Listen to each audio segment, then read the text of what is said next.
This video is going to show you one type of example using trig when you're not on the unit circle.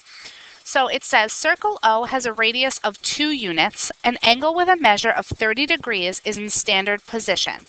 If the terminal side of the angle intersects the circle at point B, what are the coordinates of B? So I have a radius of 2 units. So that makes it different from the unit circle. Our unit circle is centered at the origin and has a radius of 1. So if I have a radius of 2, this is an example of a dilation.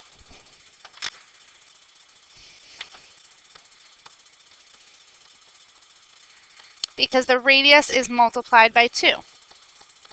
So that's really your scale factor. So if I draw a picture,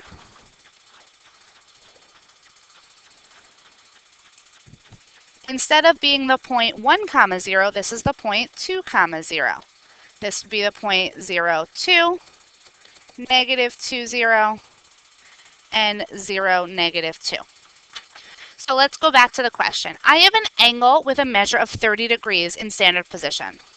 So that's going to be here, 30 degrees. And they want to know what are the coordinates of point B on the circle. Well, I know that it's going to be x comma y because I'm in the first quadrant, so x and y are both positive. And I know that on the unit circle,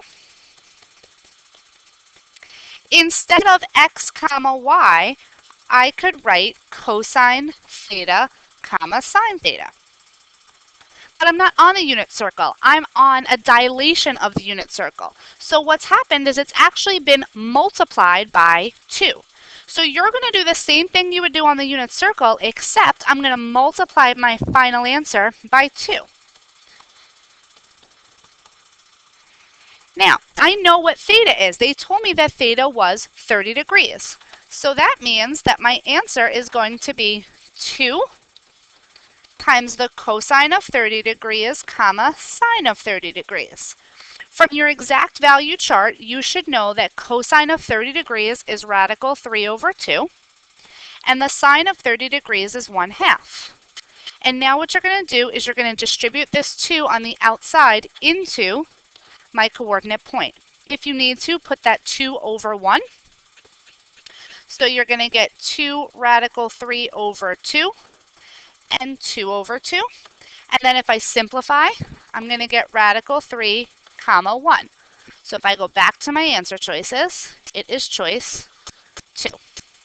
So that's how you work with points that are not on the unit circle. Because they're a dilation, all you're going to do is just multiply your final answer by the dilation or by the radius.